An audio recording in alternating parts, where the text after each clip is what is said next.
All right, class, we're gonna now look at some pedigrees. Pedigrees can show patterns of inheritance, right? And they're kind of fun because you can solve things. Okay, with a pedigree, of course, there's certain symbols. Okay, so a square is a guy. Okay, so that's male. Okay, so we'll just put that right up here. Squares equal males. And of course, the circles are equal to females. All right. And then if you have the condition, they blacken it in. So in this case, if I blacken that in, that would mean the male would have that particular condition. Let's say in this case, it's cystic fibrosis we're looking at. Okay, so that male would have it if that was, if it was blackened in. All right, and of course, lines indicate a mating, and then vertical lines indicate that they have offspring. Okay, so in this case, this would be parental generation. This would be F1 generation, filial 1, F2, and then F3. All right, so for solving these, okay, let's look at this one. If you look at a pattern like this where nothing up above shows any sign of the condition, but down below you have it. That means up here, it's been hidden for a while, and then all of a sudden you have it, and then the ratio is not necessarily swung my way towards a male or female. It's about 50-50 of those conditioned. Okay, of course, with only 3, you can't get 50-50, but something close to that. Okay, so then you can just kind of plug things in. Well, we're thinking it's probably hidden, so that means it's probably a recessive condition. So I'm going to guess it is a autosomal. Okay, so autosomal means it's not sex. Okay, it occurs both male and female about the same rate. Okay, if it was more in the males, that indicate that it would be a sex-linked trait. And then I'm going to say it's recessive because it's hidden up above, and then all of a sudden it shows up. Okay, so I'm thinking autosomal recessive. Okay, there. All right, now so let's plug in genotypes and see if that happens. So if I'm guessing that, I'm going to go. I'm just going to go with little a. Let's go. I'm thinking cystic fibrosis. I'll go little c. Sorry. So little c here, and this would be little c there. Okay, which indicates that this one must have a big C. Okay, and then we don't know what that other thing is there. Okay, so I'm gonna put a little line there. But over here, we're working backwards now. This female here, okay, if she gets a little c, she has to have at least one little c. And because she doesn't have it, she must have a big C. Okay, same thing goes over here. Big C, little c. All right, and over here, okay, does not have it. So big C, but we don't know. So I'm going to put a line like that. All these over here are big C, big C, big C. So we don't exactly know. Okay, then if we trace it back here, every one of these is going to be a big C like that. Big C like that. Big C. Big C. If we figure it out, we can fill it in later. Okay. And of course, these all have a big C like this. Okay. But now you notice something. Okay. We got this. All right. So that indicates the reason you don't marry your first cousins. Okay. Because if these were the grandparents, parents, okay, the grandkids, it means these grandkids mated together, and then that condition came out.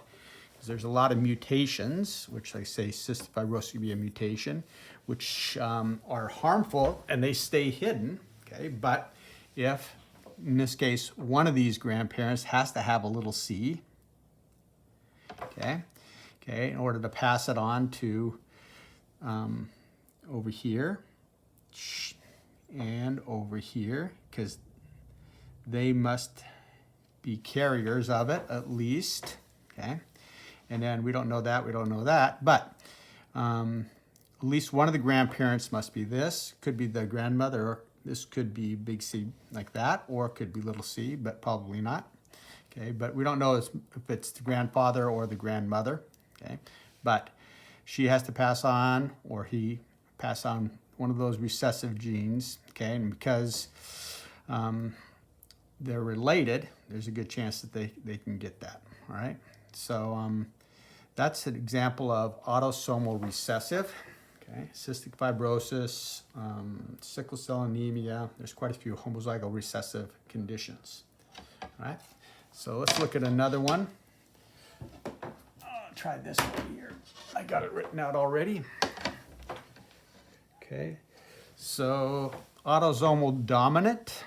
Okay, in that case, you'll notice that it's shown throughout. Okay, and it occurs at about 50%. All right, so here we got a male who has it. Okay, so if that's autosomal dominant, let's say it's for Huntington's disease. So he's like that.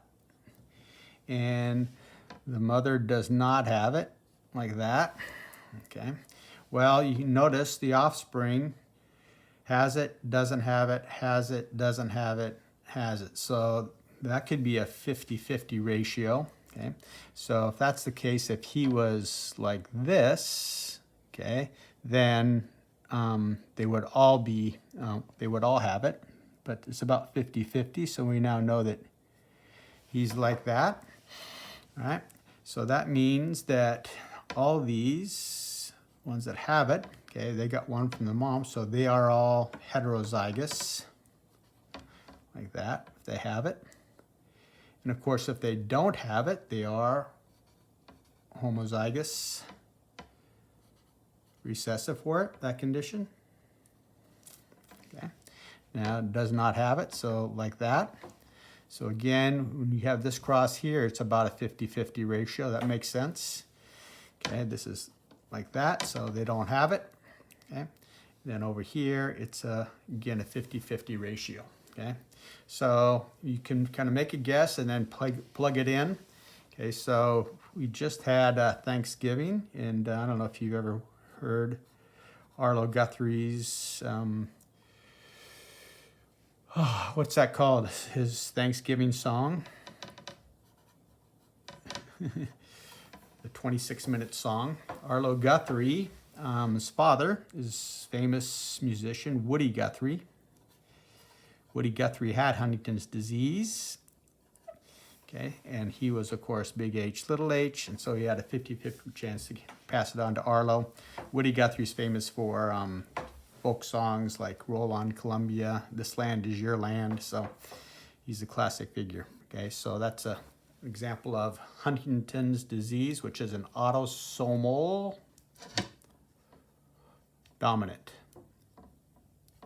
Okay, then here we have a thing called hemophilia. Score it up there. Okay, so what happens here? Let's look at this pedigree, try to figure this one out. Well, you notice here, things that should stand out to you is that it's only males who have it, not females. Okay, so if that's the case, then you're probably thinking it's going to be some sort of sex-linked trait. Okay, now remember, females are XX and males are XY. And when you show these traits here, we do it as a superscript, so if they're on the X chromosomes. All right.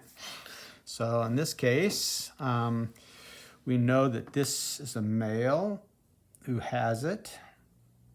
Okay. So we're going to think it's a recessive trait. So let's go hemophilia and put a little h there.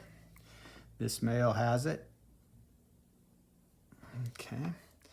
This male has it down here. This male has it here.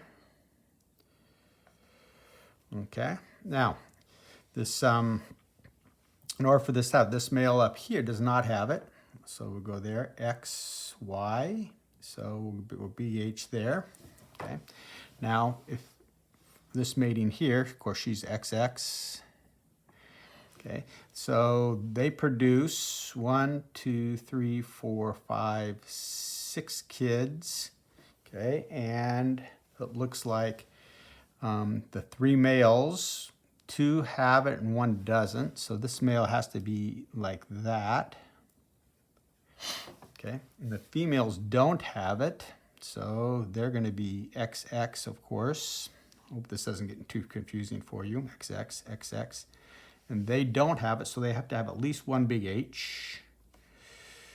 And there we go, one big H. Okay, but the other one, let's see what happens there. So this female does not have it, so she's got to be one, be like that.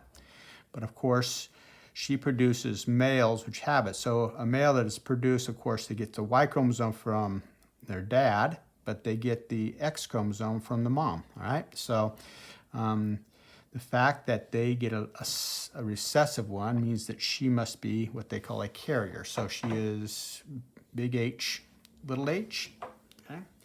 And then you can just kind of follow through. I'm not going to do all of these. You're trying to figure out which all these are. And then, you know, sometimes you know if it's they have the dominant condition, they don't have it, they could be homozygous, or they could be heterozygous if they're female and not have it and be a carrier. Okay, so that's this is called sex-linked. Okay, so sex-linked, it means it's on the X chromosome. Okay, things like hemophilia, color blindness. That's why guys are more colorblind than women. Okay, because for guys you just need one of the chromosomes to be that way, but with females they'd have to have both. Okay, so a lot of female carriers, but not as many females who actually have it. Okay, and then there's one more I'm going to show you here. Okay, this is a little bit more rare to see, but it's definitely, you can see a pattern here. You can pick it up. Okay, so what do you notice here? All right, so you have a female and a male. Female has the condition, okay, and mates with a male who doesn't. Okay, both their offspring have it. Okay, and then those girls marry or mate and produce offspring. All of them have it. Okay, and then this one, all of them have it. Okay, but if you look down here, okay, the boy from this has it, but he mates with a gal who doesn't, and none of them have it. Okay, so in this case, it's probably a non-nuclear genetic condition. Okay, so probably passed on by the mitochondria.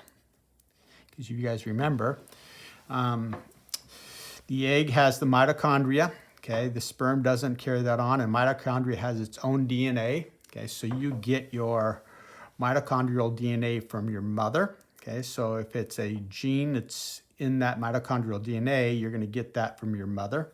Okay, so down here, these three, they don't get it from their dad. So since their mom does not have that particular gene, none of them are going to have it. Okay, so this, when you see something like that only gets carried on from the mom, it's probably a mitochondrial inheritance.